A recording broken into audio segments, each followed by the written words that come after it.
Who is Robert Prevost, the new Pope Leo XIV? Even before his name was announced from the balcony of St. Peter's Basilica, the crowds below were chanting, "Viva il Papa, long live the Pope."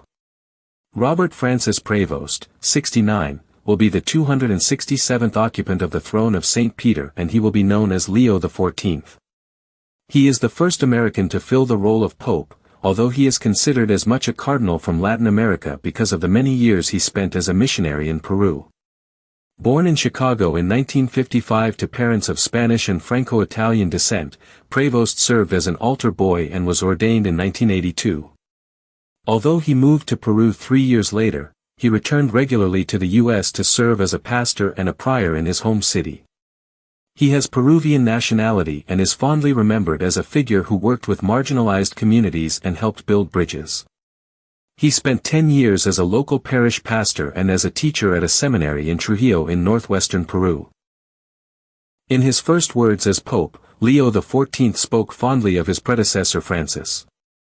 "We still hear in our ears the weak but always courageous voice of Pope Francis who blessed us," he said. The Pope also spoke of his role in the Augustinian order. In 2014, Francis made him Bishop of Chiclayo in Peru.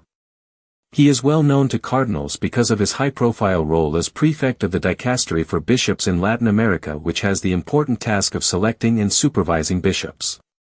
He became Archbishop in January 2023, and within a few months Francis made him a cardinal. "United and hand with God, let us advance together," he told cheering crowds. What are Pope Leo's views? Early attention will focus on Leo XIV pronouncements to see whether he will continue his predecessor's reforms in the Roman Catholic Church. Prevost is believed to have shared Francis' views on migrants, the poor and the environment. A former roommate of his, Reverend John Lydon, described Prevost to the BBC as outgoing, down-to-earth, and very concerned with the poor. On his personal background, Prevost told Italian network Rai before his election that he grew up in a family of immigrants. "That I was born in the United States. But my grandparents were all immigrants, French, Spanish. I was raised in a very Catholic family, both of my parents were very engaged in the parish," he said. Although Prevost was born in the U.S., the Vatican described him as the second pope from the Americas. Francis was from Argentina. During his time in Peru, he was unable to escape the sexual abuse scandals that have clouded the church, even though his diocese has fervently denied he has been involved in any attempted cover-up. In choosing the name Leo, Prevost has signified a commitment to dynamic social issues, according to experts. The first pontiff to use the name Leo, whose papacy ended in 461, met Attila the Hun and persuaded him not to attack Rome. The last Pope Leo led the Church from 1878 to 1903 and wrote an influential treatise on workers' rights. Former Archbishop of Boston Sean Patrick O'Malley wrote on his blog that the new pontiff has chosen a name widely associated with the social justice legacy of Pope Leo XIII, who was pontiff at a time of epic upheaval in the world, the time of the Industrial Revolution, the beginning of Marxism, and widespread immigration. The new pope's LGBT views are unclear, but some groups, including the Conservative College of Cardinals, believe he may be less supportive than Francis.